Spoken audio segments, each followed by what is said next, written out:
आज 11 अप्रैल 2021 को हिंडौन सिटी के तमाम मुस्लिम संगठनों ने यहाँ ईदगाह गेट पर इकट्ठे होकर के एक देश में हमारे जो आतंकवादी पैदा हुआ है यति नरसिम्हानंद सरस्वती, जो कि गाजियाबाद का एक मंदिर का पुजारी है। मैं तो सबसे पहले बात ये कहना चाहता हूं कि हिंदुस्तान के जो भाईचारा पसंद हमारे हिंदू भाई हैं, वो सबसे पहले उसको उस मंदिर से हटाएं कि एक ऐसा आदमी जो देश में नफरत फैलाने का काम करता है वो कैसे किसी मंदिर का पुजारी हो सकता है।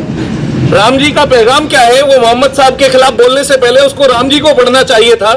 राम जी सिर्फ हिंदू भाइयों के नहीं हो सकते और कोई भी महान पुरुष कभी भी सीमाओं में नहीं बन सकता। जैसे अभी हमारे मुफ्ती साहब फरमा रहे थे कि हजरत मोहम्मद सल्लल्लाहु अलैहि वसल्लम सिर्फ मुसलमानों के नबी नहीं है, वो पूरे आलम के नबी हैं। पूरे आलम में सारी दुनियाएं आ जाती हैं। तो मेरा अर्ज करना यह है कि उन्होंने राम जी की तालीमात नहीं पढ़ी, वो मंदिर का पुजारी बन के बैठा है, तो जरूर वो फर्जी आदमी है। उसके खिलाफ पहले भी 2-3 मुकदमे चल रहे हैं और अभी एक वृंदावन के महाराज है, उन्होंने टीवी पे एक सोशल मीडिया पे बयान दिया। उन्होंने कहा कि 2005 में उस आदमी के खिलाफ रेप का, बलात्कार का मुकदमा दर्ज हुआ था। एक ऐसा आदमी मंदिर का पुजारी हो कैसे सकता है? तो मेरी सबसे पहली मांग तो हमारे हिंदू भाइयों से ये है। और दूसरी बात मैं ये कहना चाहता हूं, इस्लाम धर्म क्या सिखाता है? मोहम्मद साहब हमें क्या सिखा के गए हैं कि हम किसी भी मजहब की धार्मिक आस्थाओं के खिलाफ, किसी के देवताओं के खिलाफ हम कोई बयान नहीं दे सकते। मैंने अभी कहा, यहाँ पर उन्होंने बैठे थे, मुझे रोक सकते थे कि हमें राम जी से भी मोहब्बत है। मना किया है इस्लाम ने कि हम दूसरे लोगों के धार्मिक आस्थाओं के प्रतीक उनको हम गाली नहीं दे सकते। फिर ये कहां पे, कौन से धर्म में लिखा है कि वो मोहम्मद साहब के खिलाफ दे रहे हैं? इसके बाद चलते हैं हम देश के संविधान के ऊपर। संविधान में इस बात की इजाजत नहीं है कि किसी की धार्मिक भावनाओं को ठेस पहुंचाने वाला बयान दिया जाए, लेकिन दुर्भाग्य की बात यह है कि प्रेस क्लब ऑफ इंडिया के नई दिल्ली के दफ्तर में वो आदमी प्रेस कॉन्फ्रेंस करता है। मैं तो प्रेस के साथियों से भी कहना चाहता हूं, ऐसी भड़काऊ भाषा बोलने वाले लोगों को कभी भी अपने मीडिया में जगह मत दीजिए अपनी टीआरपी हासिल करने के लिए। ऐसे गंदे लोगों को अगर हम आगे बढ़ाएंगे तो हिंदुस्तान की जो हमारी गंगा जमनी तहजीब है, जो भाईचारे का हमारा मुल्क है, जिसको हिंदू मुस्लिम सिख ईसाइयों ने मिलकर के कुर्बानियां देकर के अपनी जान की, इस मुल्क को आजादी दिलाई, इस मुल्क को एकजुट रखा, इस मुल्क को अपने खून और पसीने से सींचा, उस मुल्क को तोड़ने के लिए ये जो फिरका परस्त ताकतें काम कर रही हैं, उनको मुंह तोड़ जवाब देने के लिए हम सबको, पूरे हिंदुस्तानियों को एक होना पड़ेगा। ये जो सरकार इस वक्त केंद्र में बैठी हुई है, जिनके संरक्षण में ये लोग इस तरह के बयान दे रहे हैं, आने वाले वक्त में हिंदुस्तान की जनता ये जान चुकी है कि इस तरह के मुद्दे, नए मुद्दे पैदा कर करके हमारे लोगों का ध्यान भटकाना चाहते हैं। विकास कोई मुद्दा नहीं है, रोजगार कोई मुद्दा नहीं है, महंगाई कोई मुद्दा नहीं है। ये मुद्दे लेकर के आते हैं तो एक से एक नया लेकर के आते हैं। कभी वसीम रिजवी शैतान पैदा कर दिए जाते हैं, वो इनके पालतू कुत्ते हैं, वो इनकी भाषा बोलते हैं। तो इसलिए उनको एक और बात बताना चाहता हूं यति नरसिम्हानंद को कि वो बोला है मोहम्मद साहब के खिलाफ, तो अभी हमारे जो आप पार्टी के विधायक ने बोला ना उनके खिलाफ, वो जरूर इस्लामी हुकूमत में हो सकता था, लेकिन हमारा मुल्क धर्मनिरपेक्ष मुल्क है। यहाँ पर हमें कानून पर भरोसा करना है और उसको कानूनन जो सजा है वो इंशाल्लाह जरूर मिलेगी। एक बात और मैं कहना चाहता हूं कि उन्होंने बोला, उस शैतान ने बोला डॉक्टर एपीजे अब्दुल कलाम के खिलाफ। ये नाकाबिले बर्दाश्त है पूरे हिंदुस्तानियों को। उनकी जो देश प्रेम की भावना थी, जिसकी वजह से उन्होंने देश को एक परमाणु, हमें आत्मनिर्भर बनाया परमाणु क्षेत्र में, उसके खिलाफ बोलने की उसकी हिम्मत इसलिए हुई क्योंकि लोग सुनने को तैयार थे। अगर उसी वक्त मीडिया के लोगों को भी गुस्सा आना चाहिए। एक देशभक्त के ऊपर एक धोखाधड़ी का आदमी, एक सड़क छाप और बलात्कारी आदमी बयान दे रहा है अब्दुल कलाम के खिलाफ, सबसे पहले जूते मारने चाहिए थे उसको, मीडिया वालों को। लेकिन कोई बात नहीं, आने वाले टाइम में हिंदुस्तान के लोग उसको रोड पर दौड़ा के जूते मारेंगे, क्योंकि सिर्फ मुसलमान मोहब्बत नहीं करते अब्दुल कलाम से, सातों जात के लोग हिंदुस्तानी उससे मोहब्बत करते हैं। वो महान शख्सियत थे। उनके खिलाफ इन्होंने जो बयान दिया इस टुच्चे संत ने, क्योंकि संत की परिभाषा उसको नहीं आती। संत कौन होते हैं? जो दूसरों की मदद करने का काम करते हैं, दूसरों को दुआएं देने का काम करते हैं। ये क्या जाने संत की परिभाषा।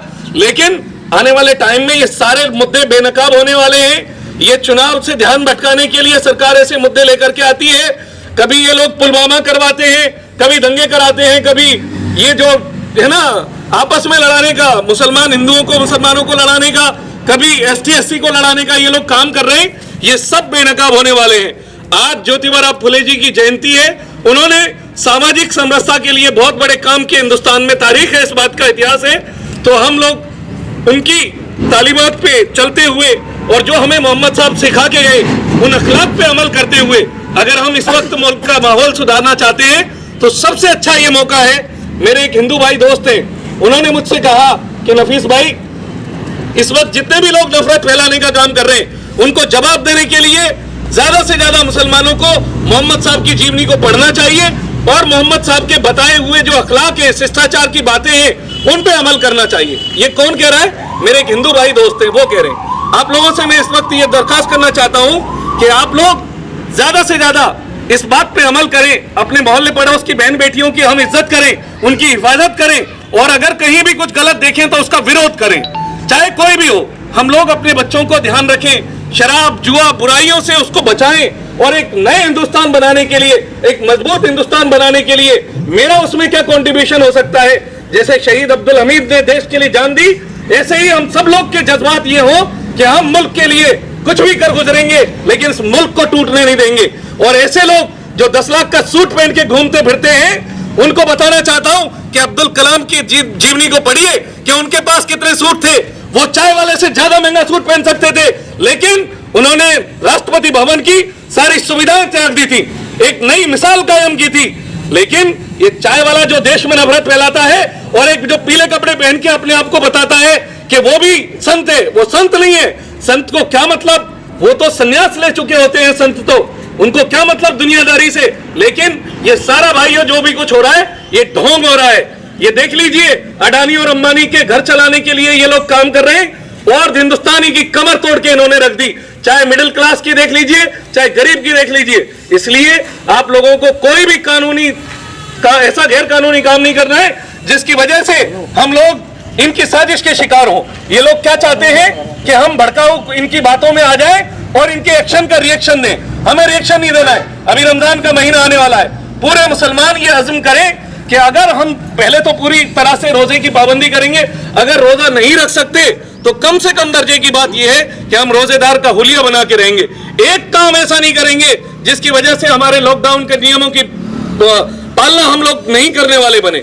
हम लोग लॉकडाउन के नियमों की गाइडलाइन की पूरी पालना करेंगे। कोरोना की जो बीमारी है, पूरी महामारी है, इसको हमें समझना है। इसके लिए भी हम लोगों को प्रशासन के बताए हुए तरीके के मुताबिक अपने इलाके में माहौल बनाना है। लेकिन खास बात, इस बात के साथ मैं अपनी बात को खत्म करता हूं कि इन्होंने नबी की शान में जो गुस्ताखी की, इस फर्जी बाबा ने, हमें कोई घबराने की और इसमें तकलीफ में आने की जरूरत नहीं है। अल्लाह हमारे जज्बात को बेहतर जानता है, अल्लाह उसको सजा देगा और ऐसी इबरतनाक सजा होगी कि पूरा हिंदुस्तान उसको देखेगा, पूरी दुनिया उसको देखेगी।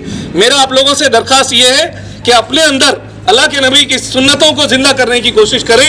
ज्यादा से ज्यादा अल्लाह के नबी सल्लल्लाहु अलैहि वसल्लम के जिनके अखलाक की कसम अल्लाह खा रहे हैं, जिनकी जो इंसानियत है, जिनकी जो मानवतावादी दृष्टिकोण है, उनके लिए उन्होंने समानता का पैगाम दिया।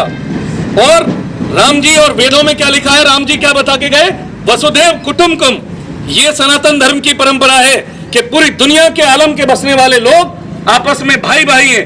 ये भाइयों को लड़ाने की बात करते हैं, क्या हिंदू हो सकते हैं? ये गुंडे हैं, ये बदमाश हैं, ये आतंकवादी हैं, ये आतंकवाद फैला रहे हैं। इसलिए हमें इनकी बातों में नहीं आना है भाइयों।